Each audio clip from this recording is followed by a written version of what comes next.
Hi friends, welcome to trading pro Telugu channel.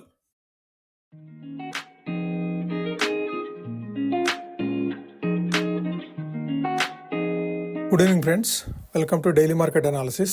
మీరు market close అయిన తర్వాత మార్కెట్ డేటాను కనుక చూస్తే 1.11% పాజిటివ్ గా క్లోజ్ అవుతూ, అంటే 257 పాయింట్ల వరకు పాజిటివ్ గా మూవ్ అయిందని చెప్పేసి అర్థమవుతుంది. కానీ ఇంట్రాడేలో మాత్రం ఈ రోజు మార్కెట్ లో పెద్ద డ్రామానే నడిచింది. 35 పాయింట్ల వరకు నెగిటివ్ గా ఓపెన్ అయిన నిఫ్టీ అక్కడి నుంచి 200 పాయింట్లు 22,955 లెవెల్స్ వరకు డ్రాప్ అవుతూ ఆల్మోస్ట్ 2 o'clock వరకు కూడాను అదే లెవెల్లో 22,955 నుంచి 23,200 ఈ 250 పాయింట్ల మధ్యలోనే కన్సల్టేషన్ అవుతూ ఉంది ఆల్మోస్ట్ 2 o'clock వరకు కూడాను. 2 o'clock తర్వాత వచ్చిన బయ్యింగ్ తోటి లోయర్ లెవెల్స్ నుంచి సుమారుగా 550 పాయింట్ల వరకు అప్ సైడ్ మూవ్ అయింది. 23,500 లెవెల్స్ కూడా టచ్ చేసింది ఈ రోజు. కానీ ఫైనల్ గా క్లోజింగ్ వచ్చేటప్పటికి 250 పాయింట్ల లాభంతో 23,408 దగ్గర క్లోజ్ అయింది. అయితే ఈ రోజు మార్కెట్ లో ఏమి నడిచింది, ఆ డ్రామా వెనకుండా రీజన్ ఏంటి, అసలు మార్కెట్ ఈ రోజు ఎందుకు పెరిగింది, అట్లానే ఫర్టిలైజర్ స్టాక్స్ ఈ రోజు కాస్త డిక్లైన్ అయినాయి. ఆ స్టాక్స్ ఈ రోజు ఎందుకు డిక్లైన్ అయినాయి, దాంతో పాటుగా ఈ ఫాల్ లో ఆల్మోస్ట్ లాస్ట్ 1.5-2 months నుంచి మార్కెట్ జరిగిన ఫాల్ లో టాటా స్టాక్స్ కొన్ని స్టాక్స్ బాగా ఎక్కువగా ఫాల్ అయినాయి. ఆ లిస్ట్ ఆఫ్ స్టాక్స్ ఏంటి అవి కూడా ఒకసారి చూస్తూ నిఫ్టీకి సెన్సెక్స్ కి support and resistance A level దగ్గర అబ్జర్వ్ చేయాలి, అట్లానే రేపు నిఫ్టీ ఎక్స్పైరీ ఉంది, రేపు నిఫ్టీ ఎక్స్పైరీకి ఏ విధమైన ట్రేడ్ ప్లాన్ మనం చేసుకోవచ్చో ఈ వీడియోలో పూర్తిగా డిస్కస్ చేస్తూ ఈ వీడియోని క్లోజ్ చేద్దాం. ఓకే, ముందుగా మన మార్కెట్లు ఈ రోజు ట్రేడ్ అయిన విధానం కనుక చూస్తే మార్నింగ్ జస్ట్ 35 పాయింట్స్ మాత్రమే నెగిటివ్ గా ఓపెన్ అయింది.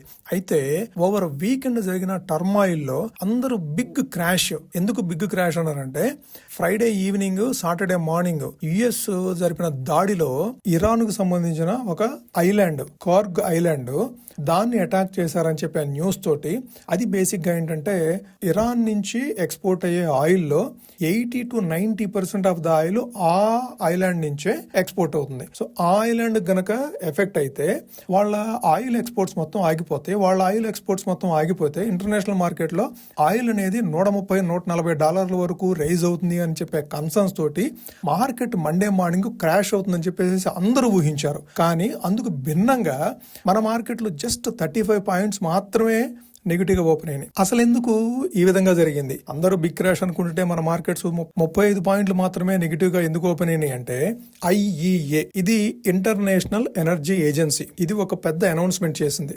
దీని ప్రకారం ఏంటంటే largest ever strategic oil release, వీళ్ళ దగ్గర స్ట్రాటజిక్ ఆయిల్ రిజర్వ్స్ ఉంటాయి. ఇంటర్నేషనల్ ఎనర్జీ ఏజెన్సీస్ దగ్గర స్ట్రాటజిక్ ఆయిల్ రిజర్వ్స్ ఉంటాయి. అంటే ఎమర్జెన్సీ సిచ్యువేషన్ లో యూజ్ చేసుకోవడానికి వాళ్ళు కొంత ఆయిల్ ని రిజర్వ్ చేస్తారు.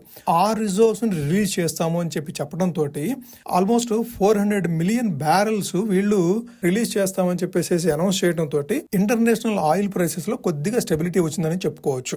లేదంటే $130-140 వరకు ఫాలో అవుతుంది అనుకోండి. ఆయిల్ మండే మార్నింగ్ ఓపెనింగ్ కి $109 వరకే పీక్ టచ్ అయింది. అక్కడి నుంచి కరెక్ట్ అవుతూ ప్రస్తుతం మన మార్కెట్ క్లోజ్ అయ్యే టయానికి $102 దగ్గర ఉంది. అయితే మనం వీడియో చేసుకునే టయానికి $100 దగ్గరకు వచ్చింది. అంటే ఈ అనౌన్స్మెంట్ తోటి ఆయిల్ ని వాళ్ళు ఏదైతే రిజర్వ్స్ ఉన్నాయో ఆ రిజర్వ్స్ ని రిలీజ్ చేస్తామని చెప్పడం తోటి ఓవరాల్ గా సినారియో మారిపోయింది. దాంతో పాటుగా స్ట్రైట్ ఆఫ్ హార్మోజ్ నుంచి ఒక US, ఇజ్రాయెల్ షిప్స్ తప్ప మిగిలిన అన్ని షిప్స్ ని అలో చేస్తామని చెప్పేసి ఇరాన్ అనౌన్స్ చేయడం తోటి కొద్దిగా ఆయిల్ మీద వచ్చిన భయాలు అనేవి కాస్త తొలగిపోతున్నాయి. అసలు ఈ వార్ మూలంగా మెయిన్ గా ఎఫెక్ట్ అయింది క్రూడ్ ఆయిల్. ఆ క్రూడ్ ఆయిల్ సప్లై గనక నార్మలైజ్ అయితే ఈ వార్ ఎఫెక్ట్ అనేది అంత ఎక్కువగా ఉండకపోవచ్చు మిగిలిన ప్రపంచం మీద.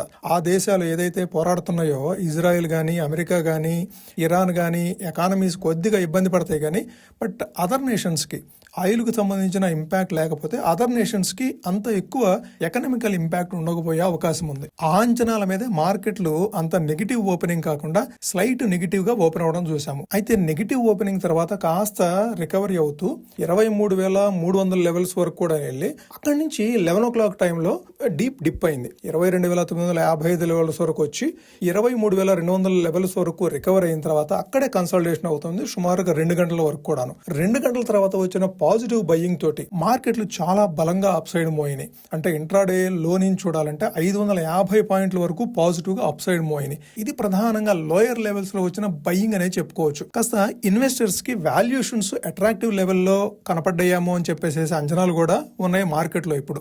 సో ఈ లోయర్ లెవెల్ నుంచి కనుక అప్ సైడ్ మూవ్ అయితే మార్కెట్లు ఇదే బాటం అని చెప్పుకోవచ్చు. ప్రస్తుతం ఈ వార్కు సంబంధించి చూడాలి రేపు ఏ విధంగా మార్కెట్ బిహేవ్ చేస్తుందనే దాన్ని బట్టి మన మార్కెట్లో డైరెక్షన్ డిసైడ్ అవుతుంది. ఇక ఈ రోజు ట్రేడింగ్ సెషన్ లో ఫెర్టిలైజర్ కంపెనీస్ స్టాక్స్ కాస్త విపరీతంగానే రియాక్ట్ అయినాయని చెప్పుకోవచ్చు. ఆర్సీఎఫ్ గానీ, ఫ్యాక్ట్ గానీ, దీపక్ ఫెర్టిలైజర్స్ గానీ, ఎన్ఎఫ్ఎల్ గానీ ఈ స్టాక్స్ అన్ని కూడా నెగిటివ్ గా మూవ్ అయినాయి. దీనికి రీజన్ మనం మాట్లాడుకోవాలంటే మన సెంట్రల్ గవర్నమెంట్ చైనాని రిక్వెస్ట్ చేయడం జరిగింది ఫెర్టిలైజర్స్ ని సప్లై చేయమని చెప్పేసి. అయితే చైనా దానికి సానుకూలంగా స్పందించకపోవడం తోటి మన కంపెనీస్ నెగిటివ్ గా రియాక్ట్ అయినాయి. సో మన కంపెనీస్ కి ఎందుకు నెగిటివ్ గా రియాక్ట్ అయినాయి అంటే ఇప్పుడు మన ఫెర్టిలైజర్ స్టాక్స్ కి రా మెటీరియల్ అనేది కాస్త కాస్ట్లీగా కనపడుతుంది. న్యాచురల్ గ్యాస్ గానీ, అమోనియా గానీ, ఎనర్జీ ఇన్పుట్స్ గానీ ఇవన్నీ కాస్త ఈ ఆయిల్ మూమెంట్స్ తోటి కాస్త ప్రైసెస్ అనేది ఇంక్రీజ్ అయినాయి.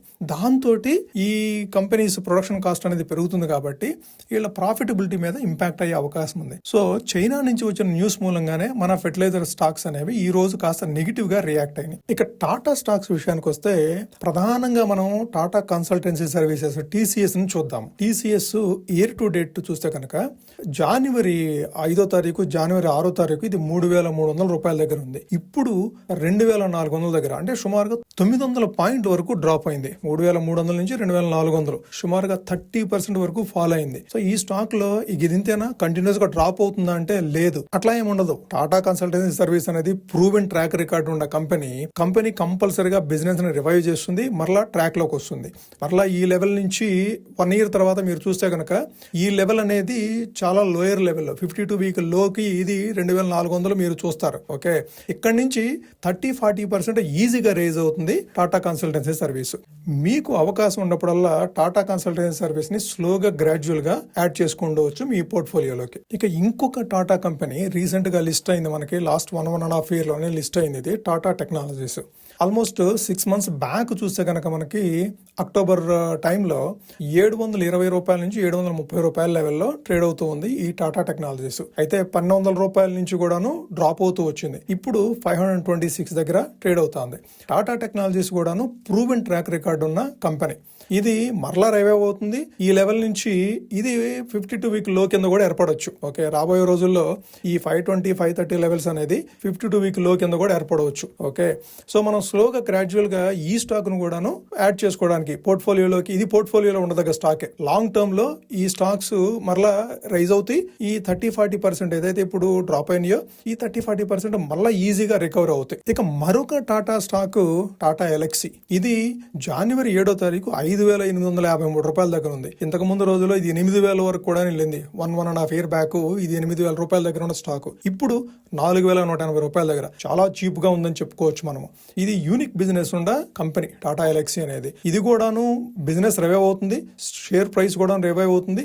మరలా ఇది 6,000కి 5,000కి రీచ్ అవుతుంది అనడంలో ఎటువంటి సందేహం లేదు. ఇది కూడాను స్లోగా గ్రాడ్యువల్ గా. ఇవన్నీ ఫండమెంటల్లీ స్ట్రాంగ్ స్టాక్స్, మన పోర్ట్ఫోలియోలో ఉండదగ్గ స్టాక్స్. ఎప్పుడైతే డిప్ అవుతాయో, ఎప్పుడైతే కరెక్షన్ వస్తుందో ఇటువంటి స్టాక్స్ లో మనము పొజిషన్ తీసుకోవడానికి కానీ, లాంగ్ టర్మ్ హోల్డ్ చేయడానికి కానీ బెస్ట్ స్టాక్స్ ఇవి. ఓకే, ఈ 3 స్టాక్స్ మీరు గుర్తుపెట్టుకోండి. TCS, Tata technologies, Tata ఎలక్సీ. ఈ 3 స్టాక్స్ మరలా 1 year తర్వాత మనం చూస్తే కనుక వీటికి డబుల్ ప్రైస్ లో ఉంటాయి ఇవి. సో ఇటువంటి టైంలోనే మన మార్కెట్ లో మంచి ఫండమెంటల్ స్టాక్స్ ని పిక్ చేసుకోవడానికి అవకాశం దొరుకుతుంది. స్లోగా గ్రాడ్యువల్ గా అక్యుములేట్ చేసుకోవడానికి ప్రయత్నం చేయొచ్చు. ఓకే ఫ్రెండ్స్, ఇక నిఫ్టీ చార్ట్ చూస్తూ రేపటి ఎక్స్పైరీకి ఏ విధమైన లెవెల్స్ అబ్జర్వ్ చేయాలి, ట్రేడ్ ప్లాన్ ఏదైనా అవకాశం ఉంటుందేమో ఒకసారి చూద్దాము. ఈ రోజు స్ట్రాంగ్ క్లోజింగ్ లోయర్ లెవెల్స్ నుంచి సుమారుగా 550 పాయింట్ల వరకు అప్ సైడ్ మూవ్ అయిన తర్వాత 270 పాయింట్ల వరకు పాజిటివ్ గా క్లోజ్ అయింది. 23,408 దగ్గర క్లోజ్ అయింది. సో మనం ఇప్పుడు సపోర్ట్ చూడాలంటే 23,115. ఓకే, ఈ రోజు ఓపెనింగ్ లెవెల్ అది 23,115. ఆ 23,115 అనేది మనము సపోర్ట్ కింద యాక్ట్ చేసే అవకాశం ఉంది. అట్లానే నిన్నటి లోయర్ లెవెల్ కూడాను, అంటే ఫ్రైడే లోయర్ కూడాను 23,115, అది స్ట్రాంగ్ సపోర్ట్ కింద యాక్ట్ చేసే అవకాశం ఉంది. ఓకే, ఏదైనా లోయర్ లెవెల్కి మూవ్ అవుతూ 23,150 కానీ 23,160 లెవెల్స్ కానీ వచ్చినప్పుడు మనం 22,500 అండ్ బిలో లెవెల్స్ కి సంబంధించిన స్ట్రైక్స్ ని మనం స్లోగా గ్రాడ్యువల్ గా సెల్ చేసుకోవచ్చు. ఏదేమైనప్పటికీ కూడాను మీరు లోయర్ లెవెల్స్ లో మీరు పుట్స్ ని సెల్ చేసేటప్పుడు double the price stop loss పెట్టుకొని మాత్రమే మీరు సెల్ చేయండి. అదే అప్ సైడ్ చూడాలంటే 23,560 అనేది రెసిస్టెన్స్ కింద యాక్ట్ చేసే అవకాశం ఉంది. అది క్రాస్ చేస్తే ఇంకా అక్కడి నుంచి అప్ సైడ్ మూవ్ అయ్యే అవకాశం ఉంది. ఇక సెన్సెక్స్ సపోర్ట్ అండ్ రెసిస్టెన్స్ చూడాలంటే సపోర్ట్ 74,450. నిన్న వీడియోలో కూడాను అది సపోర్ట్ కింద యాక్ట్ చేస్తుంది అనుకున్నాము 74,450. ఈ రోజు ఓపెనింగ్ కూడాను 74,420 దగ్గర ఓపెన్ అవడం చూసాం మనం. ఓకే, సో ఆ 74,400 74,450 అనేది సపోర్ట్ కింద యాక్ట్ చేసే అవకాశం ఉంది. అదే రెసిస్టెన్స్ చూడాలంటే ఇమీడియట్ గా రెసిస్టెన్స్ 75,900, అది క్రాస్ చేస్తే 76,450. ఈ 76,450 నుంచి 74,450 ఈ 2,000 పాయింట్ల మధ్యలో కాస్త కన్సాలిడేషన్ అయ్యే అవకాశం ఉంది ఎక్కువ రోజులే సెన్సెక్స్. ఆ రెండు లెవెల్స్ క్రాస్ చేసి అప్ సైడ్ కానీ డౌన్ సైడ్ కానీ మూవ్ అనంత కాలము అది కన్సాలిడేషన్ ఫేజ్ లోనే ఉండే అవకాశం ఉంది. ఓకే, సో ఇది ఫ్రెండ్స్ ఈ రోజు వీడియో. మీకు నచ్చినట్టయితే ఈ వీడియోని లైక్ చేయండి. ఇది మీ ఫ్రెండ్స్ కానీ కొలీగ్స్ కానీ రిలేటివ్స్ కానీ యూస్ఫుల్ అవుతుందంటే వాళ్ళకు కూడా షేర్ చేయండి. మీరు ఇప్పటి వరకు ఛానల్ సబ్స్క్రైబ్ చేయకుండా చూసినట్లయితే ఛానల్ సబ్స్క్రైబ్ చేసి మమ్మల్ని ఎంకరేజ్ చేయండి ఫ్రెండ్స్. Thank you.